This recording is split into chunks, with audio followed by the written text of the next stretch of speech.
Okay guys, Matt here. Just want to do a quick review on the Covert Wireless App. I apologize for the way I'm having to film this. I've got it on my iPad. In order to do that, you have to tell in the App Store to search for iPhone only apps because it's not listed as an iPad compatible app. However, it will install and function as long as you have some type of internet connectivity, whether it be from Wi-Fi or if you have a 4G LTE enabled tablet. As you can see, the app is right here, so you click on it, and I already got it pulled up. But when it first comes up, it'll come up to this screen. If you haven't already signed in, it will ask you to log in, and you use your same login that you used when you activated your camera. So as you can see here, I've already logged in. It comes up and shows that I have one device, and this is something that I wish that we could change here where it says my device name.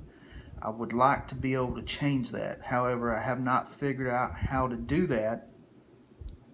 There's got to be either some way to do it, or I hope in a future version of the program that you can they will allow you to do it either online or through the app, because I have multiple cameras and I want to be able to name each individual camera, so when the notification comes through, when my screen is locked on either my phone or my tablet, I'll know just by glancing at the notification which camera it is. I can have different device names. Right now, that's not an option that I can tell.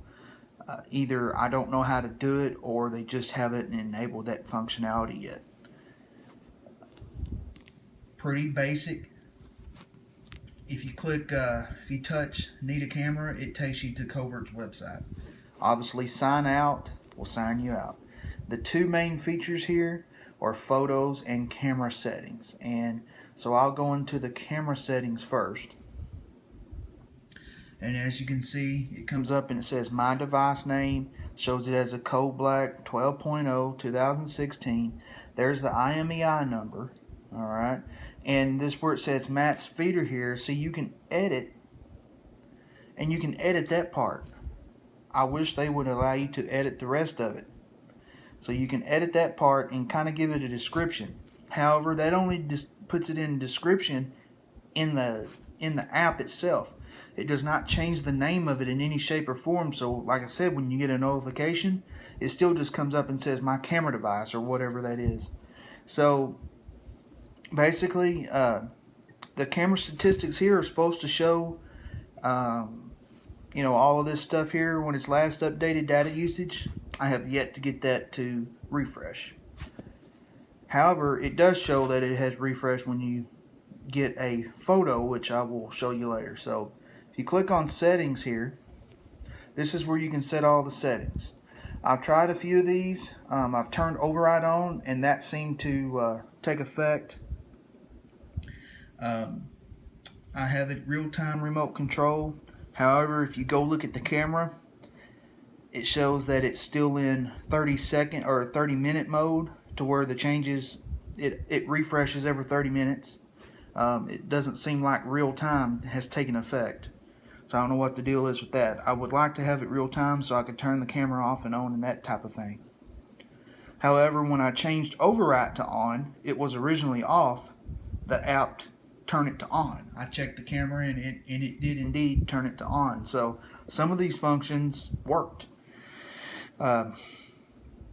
I've tried setting the send size to medium res. It defaults back to VGA, so I'm not sure what that is. It looked like it took it, but then I requested a new picture.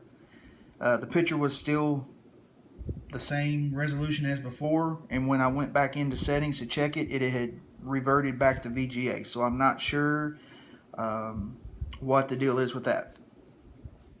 And if you click on the specs option here, it just shows the specs on the Code Black, nothing fancy. So we're going to go back, and we're going to go back to photos. Alright, see where it says my device name? Again, I would love to be able to change that because I'm going to have multiple cameras, or I may have multiple cameras depending on how well this first one does and if they get the bugs worked out. I have this thing strapped to a tree in my front yard. Please excuse the tall grass. I have not been able to mow this year due to rain, and the yard is still wet. So, and my yard is full of clover. So, here's basically, it just shows all the pictures that this camera has taken. Pretty much it's going to be of cars because there's a road out there, and that's a good test for trigger speed. It seems like it catches the cars about mid picture. If you click on one, it will pull up that picture, hopefully.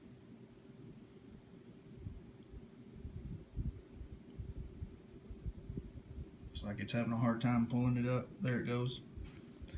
Alright, so as you can see, it captured that car. It's about 200 yards away, and it captured that car mid-screen. So, and those cars are going 30 miles an hour probably down that road. It's a road right in front of my house, and if you click, you can scroll through them. Pretty neat. One thing I have noticed is that this little info button here, when you hit it, right now it's on, and it shows this information here. And the date and time is right. And coincidentally, when you set up the camera, you do not have to set the date and time. Once it pings the network, it automatically sets that for you. So that's pretty cool. However, right here is temperature. It shows us 83.32 degrees. As you notice in the background, the temperature on the info screen says 90 degrees. And I'm not sure it's 90 degrees outside. It's a pretty mild day. I'm not sure if that is correct, but it looks like those two should match, and they don't. The next one's wind speed. I'm not sure how it's getting that information, unless it's pulling it from the internet somewhere. And I'd say probably gusting to 10 miles an hour would be okay, if that is indeed miles per hour and not kilometers per hour. The wind direction is at the bottom, and it's in degrees. I would like for it to display it in direction, north, south, east, west type thing, instead of 167 degrees. You kind of have to think for a minute to figure out what that is. Just do a conversion. It'd be easy to have the app convert it into a direction. So pretty much this info right here is useless. You can turn that off by clicking that right there. The problem is that it defaults to on. So every picture that you scroll through will have that on there. If you get back out of it, so let me turn it off. Get back out of it. Okay, let's go into another one. See? Turns back on. So you got to turn that off every time you get out of it. Alright, and for the main feature, the network's slow here, so it's having a hard time pulling the photos. But on your phone, it would be faster because obviously you have some type of cell service that would be faster than what I have here for Wi-Fi. To request a picture, click on that right there, the little camera icon in the top right corner. Hit yes. You get the photo request sent, and we'll see if it works. When I first set this camera up, it wasn't working correctly, and I was having lots of problems with it. It would work for a little while, then it would go offline for 2 or 3 hours, and then it would come back.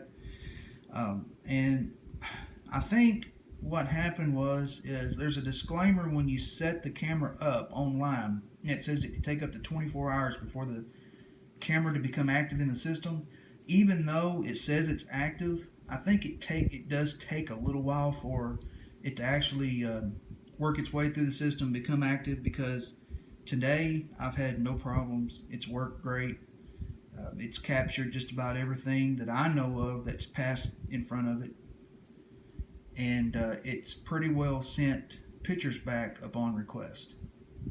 It does take a little bit of time to receive a picture, approximately a couple of minutes from the time that you request it to the time that you receive it. So we're just sitting here waiting for the picture to come back. Even though it says it's connected at 4G LTE, it still takes a little bit of time for the picture to be sent to Covert servers, and then for the server to parse that information and associate it with your account, and for it to show up online. So there is a little bit of lag in there. And that was the way with the old cameras, the SMS cameras. It would be about a 2.5 minute delay from the time that the camera took the picture from the time that you received it. So that's pretty much nothing new. We're still waiting for the picture to show up here, and I apologize for the wobbly camera. I'm having to film this with my iPhone, so not very high-tech setup here. And watch it prove me wrong and not send a picture back after we requested it. It had been working reliable today. As a matter of fact, I just received a picture just a minute ago. Here we go. Here it is. So as you can see, it's pulling up the picture, and the internet here is being slow. There it goes. It's finally populated. So you've got your info screen here. This is what's on the actual picture at the bottom. You got your signal strength, your date and time, obviously, the moon phase, temperature in Celsius, temperature in Fahrenheit, which I'm not sure that that's accurate. The sun's beaming down right on the camera, and I think that's reading a little high. I don't think it's 90 degrees today. It better not be in April, or we'll be in trouble come July and August.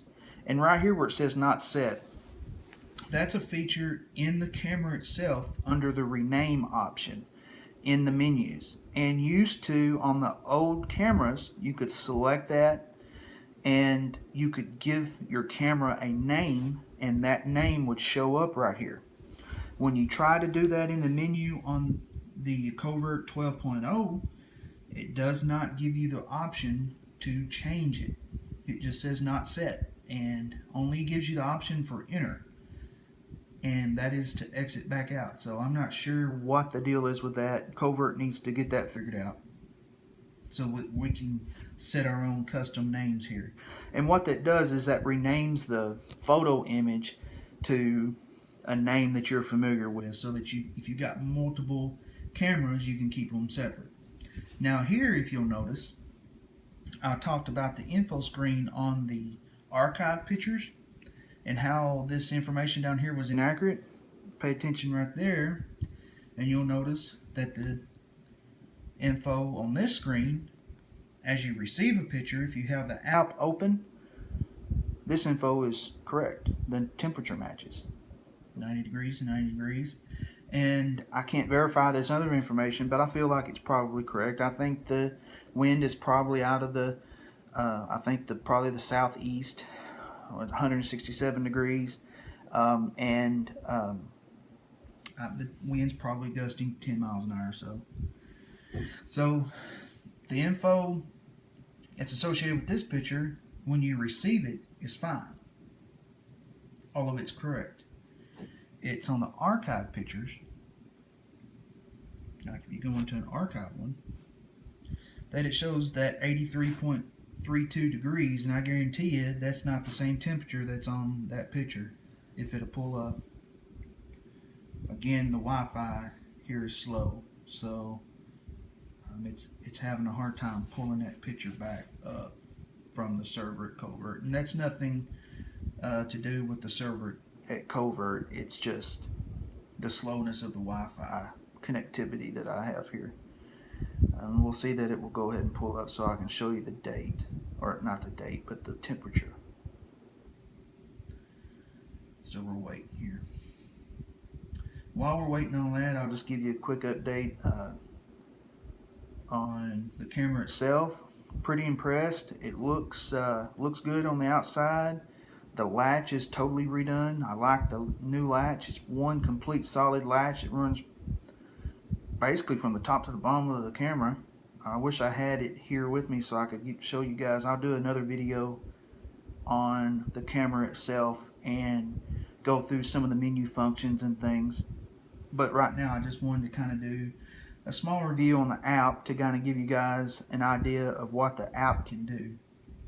when you get one of these cameras, this is the only way that you can get pictures from it. You know, you can get the SD card out of the camera and look at them the traditional way, but if you want to receive them wirelessly, through the app is the only way. You cannot receive them through your phone through MMS texting anymore. They've completely done away with that. And I don't know what the deal is here, but like I said, my Wi-Fi is real slow. It's not pulling this up. I'm not going to sit here and wait forever. But anyway, you kind of get the gist of it. See, it says this one's 83.32 degrees. Taking that, let's see here. I can scroll through some of these here. 82.75 for the longest time. 82.77 at here's one, 82.77 degrees at 9:33 in the morning. I don't think so. So there's definitely something off with that. And again, my internet is too slow to pull the picture back up here in a timely fashion. I don't want to sit here and wait. So anyway, we'll go back through here. And as you can see, what that is, it's just trying to refresh. Let me go back. Okay, so here we're back at the home screen. Let me go back into photos again, and it will pull those back in. Slowly, I might add. The internet here is terrible. But anyway, you kind of get the gist of it. And that's it. So if you have any questions, leave comments below. I'm sorry again for the bad video, but it's what I had to work with. Take care.